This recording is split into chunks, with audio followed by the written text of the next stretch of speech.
All right, so this is going to be a fairly quick lecture, but a very important one. Well, sort of. It's become less and less important, I think, as this country devolves into less and less critical thinking people living in it. But this is on Rogerian arguments. And the Rogerian argument, if you find yourself in an argument with an intelligent, critical thinking individual who's open minded and willing to listen to your side, a Rogerian argument is a good way to go. So, the purpose of the Rogerian argument is to argue a controversial topic, but to diffuse the strong emotions regarding uh, an argument. So, what you're trying to do is to get those strong emotions out of the way so they aren't uh, coloring the perceptions of the people making the arguments, sorry, and receiving the arguments. And so you're trying to reduce conflict between the two groups, even if it's just you and another person. And you're trying to get the other side to actually listen to what you have to say and to the facts and statistics that you're trying to lay out. And to also have your side listen to the other side, to what the other side has to say about the topic you're arguing. So what you want to try to do is achieve common ground. So show that there's common values that you hold with your audience and that your audience holds with you. Because many times people with strong differences can find values that they hold in common.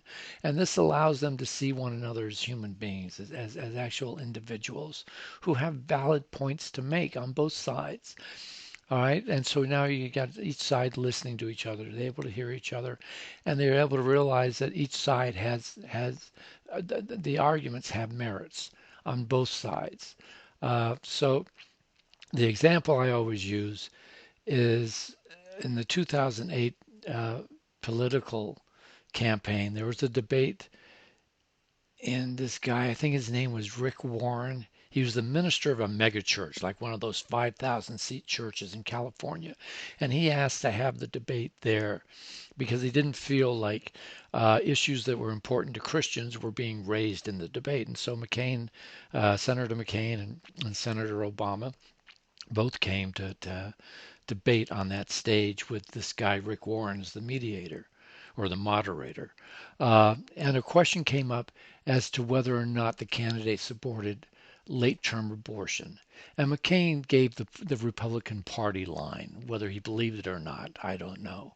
But he says, well, I believe in the sanctity of life, and therefore I'm against late term abortions. All right, now I'm sitting there thinking, Obama, you're kind of screwed. You've got a 5,000 seat church here that's probably 95% of the people are strong Christians, and none of them probably believe in abortion. So what are you going to do? And what he did, and this is Rogerian, is he kind of extended a hand to John McCain, and then he kind of swept that hand and that arm across the audience, extending it to them, at the same time saying, well, John, I don't believe there's a person in this room that doesn't believe in the sanctity of life. I believe in the sanctity of life. So he established this common value between him and everybody else in the room. Because yes, who doesn't believe in the sanctity of life except for some serial killer? Most people believe that life is precious. And he then made his argument. I don't know if he changed anybody's mind in the room or got them to accept his argument as being valid, but he got them to listen. And that's a good thing about Rogerian argument.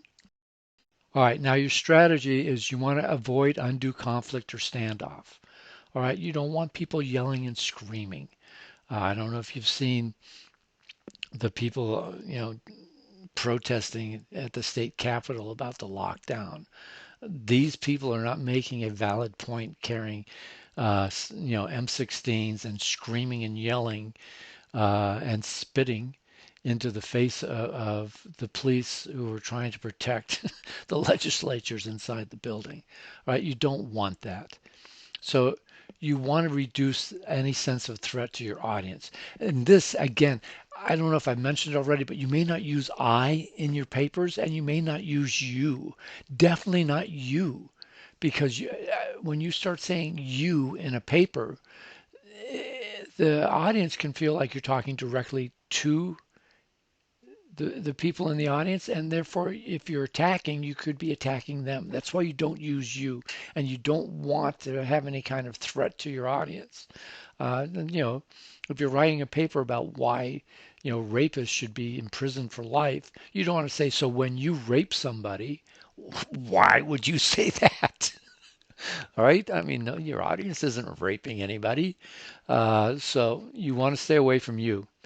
Now, and you've also got to be willing to listen with empathy to the other side. And this is why, if it's just a written argument, you need to have the counter argument in there, and you need to rebut that in a proper manner.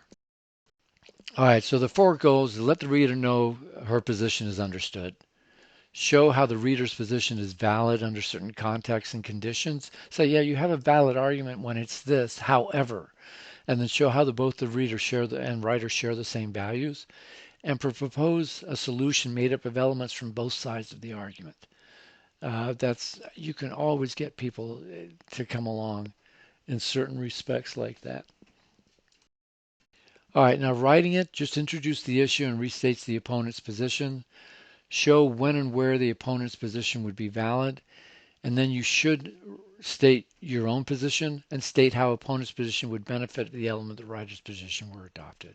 All right, so that's the basics of Rogerian argument. Again, when you've got intelligent people to argue with, this is the best way to go.